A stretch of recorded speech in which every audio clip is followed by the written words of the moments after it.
سلام. من اومدم با یه آموزش دیگه. مدل بالای صفحه میبینید. اول از همه شابلون پیشمون رو کپی میکنیم به این شکل. توی این مدل من ساتون سرشون رو میبندم و میبرم به کمر منتقل میکنم به این شکل. و اگه کارمون سرعت بگیره یه سری ساتون رو زودتر بستم. حالا میایم از گوشه یقه 2 سانت میام داخل، از گودی گردن 6 سانت یقه‌مو بازتر میکنم. تو این قسمت 2 تا 2 سانت جدا میکنم.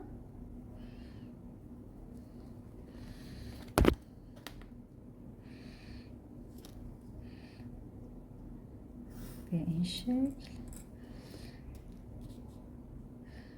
دومی تقریبا به موازی خط اولی میبرمش توی موازی این خط.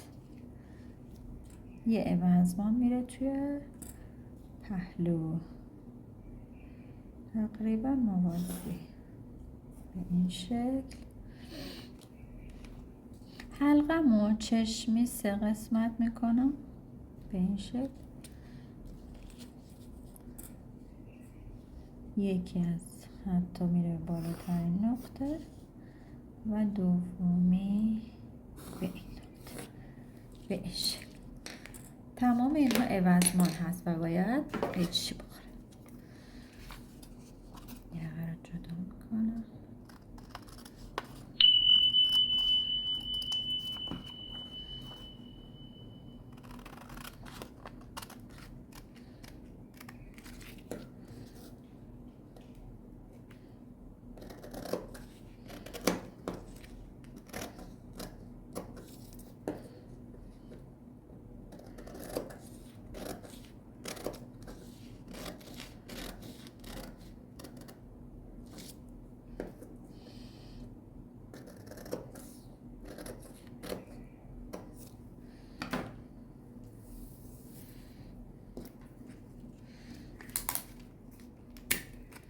ساسون کمر رو هم اینجا میبندم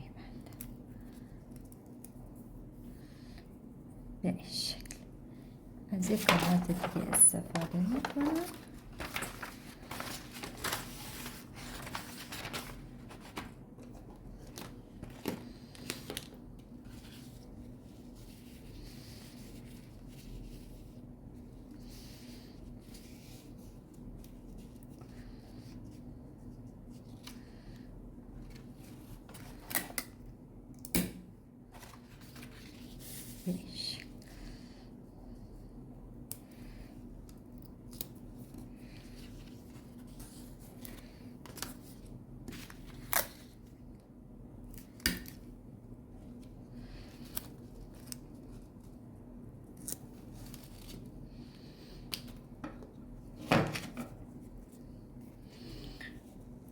من برای این پیله های چیز حدود 8 سانت در نظر گرفتم به این شکل. ثابتش میکنم.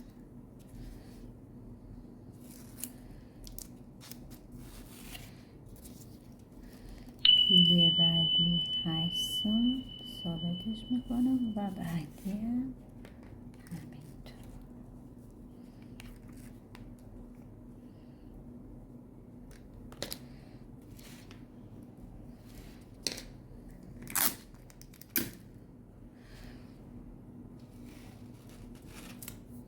به این شکل.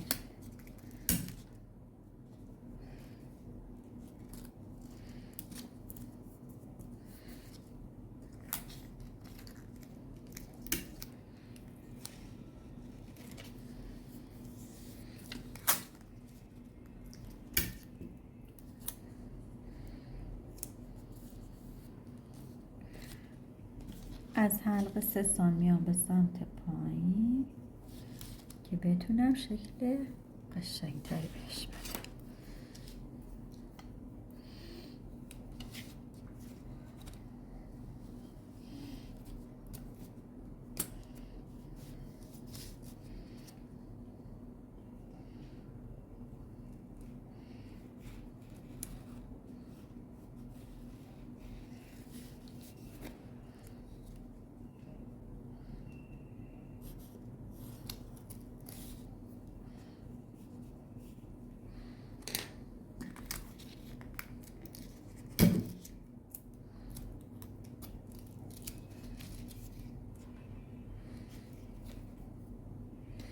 این قسمت رو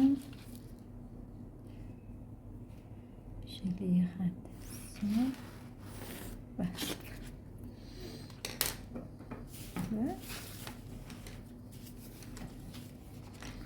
اضافه ها رو بهش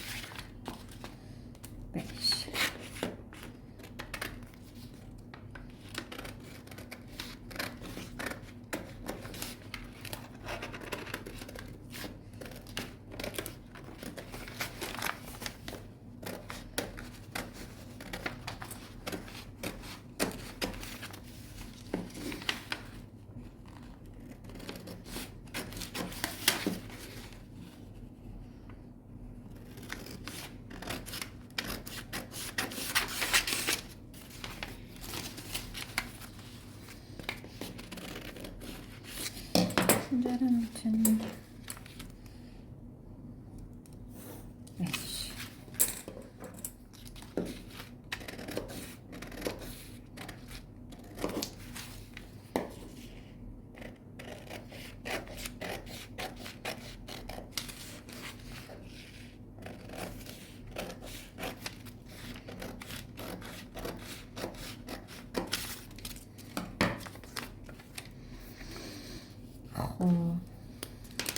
تو این قسمت من پیلی هایی که باید بسته بشه روی پارچه رو مشخص میکنم.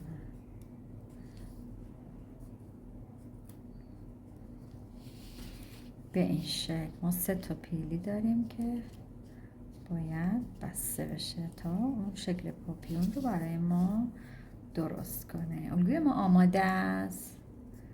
دوستان سابسکرایب یادتون نره، لایک یادتون نره که بتونید ویدیوهای بعدی من براتون بیاد و از دستش ندید. تا یه روزگار دیگه، روزگار خوش.